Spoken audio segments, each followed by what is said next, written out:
was interested in this article. This is Al Rogers. I was interested in this article because I got interested in HIV, AIDS, when I took my biology of sexual reproduction class last semester. So I've been interested in viruses and HIV. They're very fascinating. So my interest here was just to see about this fellow who got a Nobel Prize in 2008 for his discovery of HIV, the virus. Uh, I wasn't expecting to find what I found here. Uh, he's currently a full-time professor in Shanghai. When I saw that, I thought, what? He's a Nobel Prize winner in Western. Why would he go there? I know it's a nice place. They have a lot of pretty girls there, but I wondered what he's doing there. And he's 78 years old, and so he seems like obviously a brilliant person. But what I've read here seems very strange, and this makes me think about what Jason Dorr he discussed in the Psychology Club, that very creative people are often eccentric, and that they have some pretty wild ideas along with their good ideas.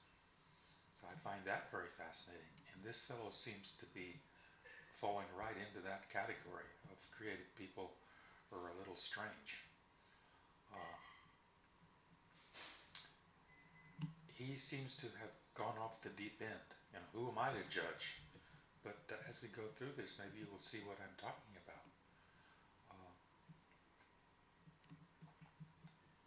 There's been a big controversy in AIDS for a long time because the two people that were working separately but made the same discovery at about the same time. There's Gallo. So this fellow, and I can't pronounce his name is French, Luc Montagnier, I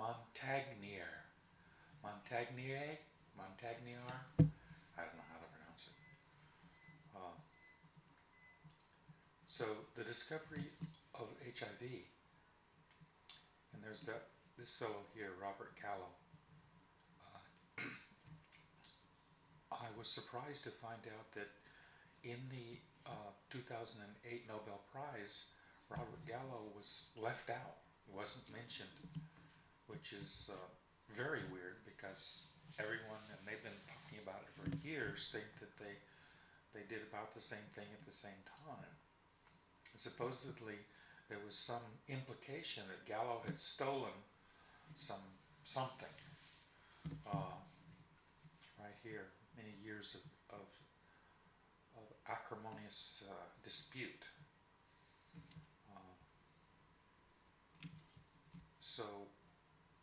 But what gets really strange is that I'll call this guy, the French guy, Antonio. That's his middle name. Antonio didn't stop. He kept on going, and he's now thinks it's almost like out of science fiction. He says he's bordering on homeopathy. He thinks that very, very dilute solutions, like 1 molecule and 10 to the minus 18th, can be detected, and elsewhere it said that 1 molecule on 10 to the minus 18th means no molecule. There are no molecules there. I don't know why people get so fascinated with magnetics, but magnetism has been an area where there's been a lot of pseudoscience, and so he claims that he can detect the RNA or DNA of the virus by its magnetic field, and he when he went to China, he has a journal where Antonio has a journal where he publishes on his own, and he's the editor, chief editor. So his stuff is approved in record time. Like he submits it on one day, it's approved the next day and published the next day. So it's sort of like a journal where he's in charge of everything. And he seems like, to put it bluntly, like he's lost his mind, or that he's just gone crazy, or maybe he's always been crazy. Maybe he had some good ideas. Uh, but, he's gotten every conceivable honor.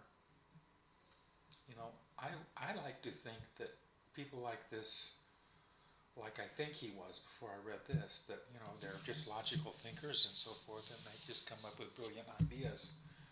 But I have downplayed it in my mind the aspect that I guess everything is, all knowledge is sort of crazy until you figure out that it's actually true.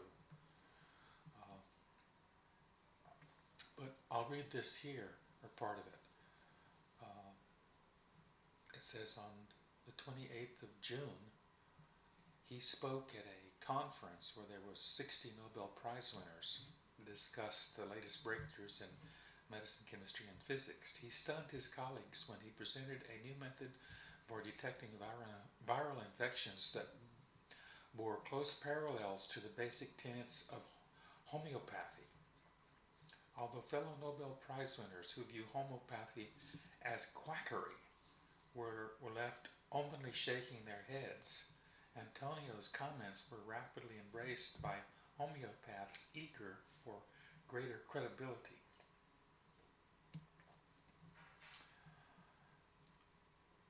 So the homeopaths, when this guy went to his crackpot phase and started doing something that was bordering on homeopathy, the homeopathic people, promoters of homeopathy, jumped on it and started saying, look, we've been right all along, and here's a Nobel Prize winner that's proving that our approach is correct. But Antonio doesn't go to the ultra-high dilutions that the homeopathy people do. Homeopathy is thought to be, here I'm paraphrasing what I learned from Brian Dunning, that homeopathy is thought to be totally ridiculous, because when you look at the levels of dilution, the active ingredient has been diluted so far that there's not even one molecule, and so it sort of defies any kind of logical explanation of how anyone could think that homeopathy works. But a lot of people, the more illogical it sounds, the more they like it.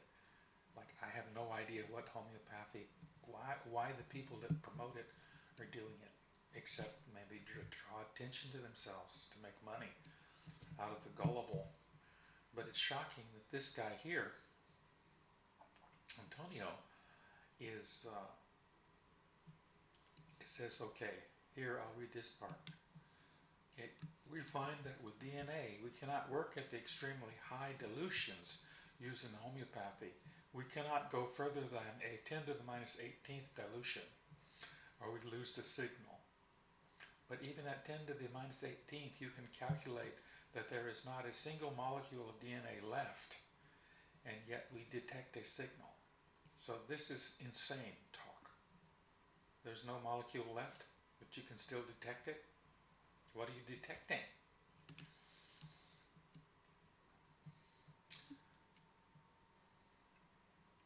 And then someone else says, if the results were correct, says theoretical chemist Jeff Reimers of the University of Sydney, these would be the most significant experiments performed in the past 90 years, demanding a re-evaluation of the whole conceptual framework of modern chemistry.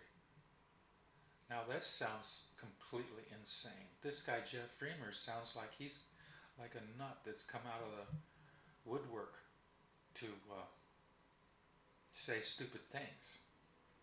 Detecting something that's not even there, and this is supposed to redefine and reevaluate the conceptual framework of chemistry? That doesn't make any sense.